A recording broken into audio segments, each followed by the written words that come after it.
Hello, today is July 21st, 2021, and the time is 1:47 p.m. Aside from whistleblowing and exposing first-hand knowledge, I've talked about how most people will donate to ridiculous causes over the years. Over the years, I've also talked about how most people are duped into following those with celebrity status, even in the truther-type communities. I've even touched on non-profit organizations and how they are not what most people believe they are. I've even used a famous interview by Edward Griffin of Norman Dodd to highlight non-profit organizations. All these things I speak on are with first-hand knowledge, with independent sources of information to support them. And no, there may come a point where I'm either set up again or disappear. Nothing I talk about on any topic are doing me any favors. So I am applying what I know and something more to the following.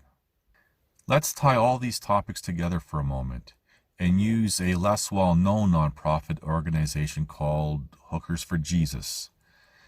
It's an organization that alleges to help female sex workers out of the industry. Before I begin, you have to know that most women and men who get into this type of work and related type of work do so by their own free will, either caught up in the deceptions or make uninformed conclusions. Most of them will use the victim card to gain sympathy from the public. This non-profit organization was started by a former hooker by the name of Annie Lobert, and perhaps it may have even begun as a noble endeavor by her. But its ties may prove to be very much the opposite. This will not be a diss towards Miss Lobert, her overdose that led her to Christianity, or any women she may have helped. This is more about good intentions, real or perceived, paving the road to hell.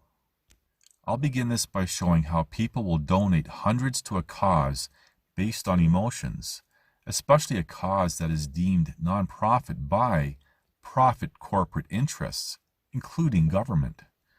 A cause that already receives millions through sources. Imagine how those hundreds of dollars could have helped others in real need, who may even sacrifice everything for society, who have no support from corporations or government. We know some within governments can and do use their positions for questionable conduct, and it doesn't matter what government or what party. No matter who you vote for, the government is always in power.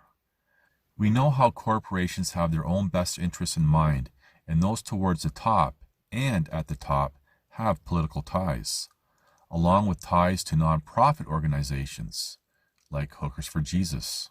Non-profit organizations are known to divert funds from whatever cause they are for, as well as corporate covers for more criminal or immoral conducts. This is where the interview with Norman Dodd also comes into play. If you can get through his dry, monotone voice as he tells his long story, you will begin to understand non-profit organizations, governments, and the world you live in. So how does this tie in with Hookers for Jesus? A non-profit organization that deals with female sex workers, funded by government and other unknown whomever, reaching into the millions? I've said many times, what are people willing to sacrifice for a cause? Because if no sacrifice is made, nothing is really done. Now contrast this with the celebrities of causes, such as Miss Lobert, and celebrities in the truther-type movements. If they still prosper, despite their saying they left or lost their careers as hookers or PhD doctors. Who are these celebrities really? Rhetorically asked. Remember, people leave careers all the time. Sometimes they need an excuse. I've said over the years, I had two separate offers to be an online celebrity about 10 years ago. One more as a religious guru for some reason, and the other more political. I turned them both down.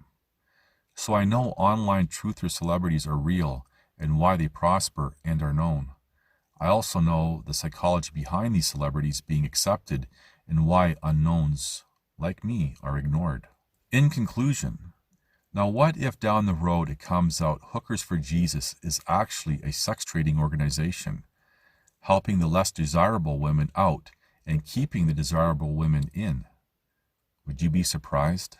As I've said, this is nothing against Miss Lobert, nor am I stating or implying they are actually trafficking women.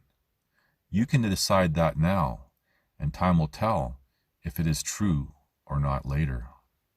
Thank you for watching. Please like, subscribe, comment, and share.